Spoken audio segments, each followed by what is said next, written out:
American Airlines might be dumping Barclays, JetBlue's opening up lounges and launching a new credit card, and American Express is clamping down on one of the Hilton credits. This and more in today's roundup. We currently are traveling right now, so hopefully you don't mind. Big favors to give us a thumbs up to help with the algorithm. If you're new, consider subscribing. Starting with American Airlines, there's a pretty big deal that's in the works right now. Americans in talks of making Citigroup the exclusive partner of their credit cards, dropping Barclays. So they're pushing for a new long-term deal and looking for a single issuer. If you're new to the airline credit card space, American is, or I guess was, kind of weird. They were pretty much the only airline that had two different issuers instead of just one. Everyone else picks one and is pretty much locked down. Given how competitive the partner space is, I think Citi is paying a king's ransom. Factor in that big brands like American can drive a harder bargain and push for either a bigger slice of revenue from interest or fees or other things like swipe fees. These are also lucrative programs for all the parties. For context, American has the largest program and made $5.2 billion from this last year. At the same time, they are lagging behind competitors like Delta, who made $7 billion last year from Amex. Outside of American pushing Citi for the sake of it, Citi does have more valuable customers compared to Barclays. So Citi American cardholders spend more money, and they also have lower defaults. The really cool thing for me is that we get additional insight into how the space works. Deals are generally 7 to 10 years long, and banks earn their money from these deals in the back half of the deal. Okay, what does this mean for us? It very much depends on what type of credit card person you are and your goals. If you're someone that has high velocity and you're happy to switch cards every year, then I'd argue that this is bad news. American cards from Barclays were pretty easy to get, and they had pretty low, if any, minimum spend requirements for the intro bonus. Also, just less restrictions and clocks. On the other hand, if you like picking a system and earning points from your everyday spend, then I'd argue that this is a good thing. There's a pretty high likelihood that in the future, Citi Thank You points can be converted to American miles. The main reason this is useful is that American and Alaska miles are arguably the two strongest currencies out there, and if you are interested in upside travel, then these are the picks. So on your end, I would probably consider the Barclays American cards and getting them while you still can. Rationale being that it's an intro bonus, it probably is going to get bought out, so it might be moved over, but until then, you might as well get points. One we talked about last week were the Barclays Hawaiian cards, and those would also be on my list. I guess the main question is how long you think American will need to seal the deal with Citi. Call me crazy, but a lot of these deals take a lot of time. But yeah, tons of offers that make a ton of sense. That brings us to the sponsor of today's video, Delete Me. One of the biggest scams right now is through email. They send you a Google Maps image of your address to blackmail you into sending them cryptocurrency. Do me a favor right now and Google your name and address. So let's say John Doe, Union Street. A lot of you are going to find past addresses, phone numbers, birth date, and even your relatives. You can remove this information yourself, but it can take hours. Instead, Delete Me makes it super easy, and I've been using them for more than a year. In that time, they reviewed over 36,000 listings from 113 data brokers. My favorite part is that they scan for stuff in the background and get it removed. For Q3, they removed 36 listings, all without me having to do anything. In the first 2 years, they typically remove 2,000 pieces of data per customer. To date, they've eliminated 100 million pieces of data across all their customers. So if you want to protect your personal information, then check out joindeleteme.com/AskSebi. Use promo code SEBI for 20% off their US consumer plans. Moving to a lightning round, JetBlue is finally doing what it should have done years ago and adding lounges and a premium card. A bit late, but better than never. The first two lounges are in New York JFK and in Boston. Estimated dates are late 2025 for JFK and then Boston a bit afterwards. It's still a bit niche compared to other options, but good to have more options. Access is going to be for people that have the new card, who have Mosaic 4 status, and who are flying transatlantic in Mint. So it's a bit interesting and a bit confusing for me. Mosaic 4 is their top level status, so the best of the best. Best comparisons would be Executive Platinum for American, Delta Diamond, or United 1K.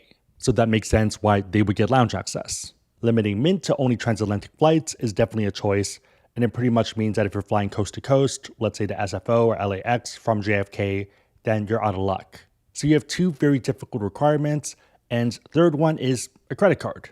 And I mean, it's good for us as credit card people, but it's a bit confusing on the business end.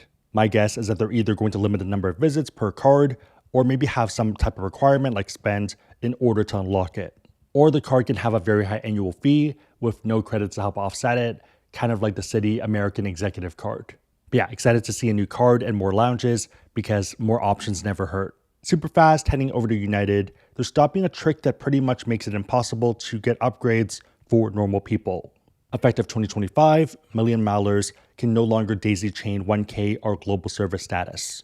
For us, hopefully it makes it more viable and fair to actually get status and get some benefits from status. Still though, I think if you're in a hub, it doesn't really make sense to fly the hub airline. For example, I have Delta Diamond status and also the American Express Delta Reserve card. Every time we fly through Atlanta, we're not really anywhere on the upgrade list. We're pretty much down in the 10s, maybe 15s.